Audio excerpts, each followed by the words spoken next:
Hey there, folks. Have you ever been in that awkward situation where your debit card gets declined at the store, leaving you red-faced and scrambling for alternatives?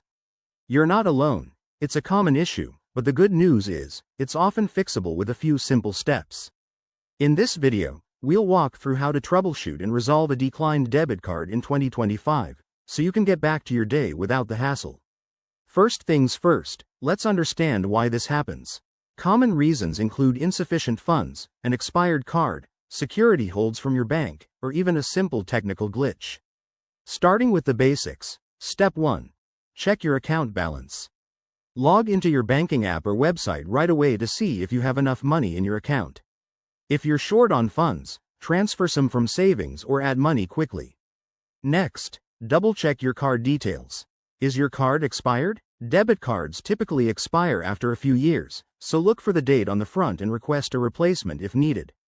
Also, ensure you're entering the correct PIN. If you've forgotten it, use your bank's app to reset it securely. Now, if everything looks good but it's still declining, it might be a security issue. Banks often flag transactions for fraud, especially if you're in a new location or making an unusually large purchase. In that case, Step 4. Contact your bank's customer service.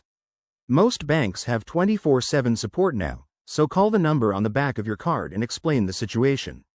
They can lift any holds or verify your account. While you're at it, ask about any recent updates to their security protocols for 2025, as many are enhancing fraud protection with AI. Finally, if it's a technical problem, try waiting a bit and attempting the transaction again, or use a different payment method temporarily. Remember, always monitor your account for unauthorized activity to prevent future issues. By following these steps, you'll handle declined cards like a pro. Thanks for watching, and if this helped, hit that like button and subscribe for more money-saving tips. See you next time.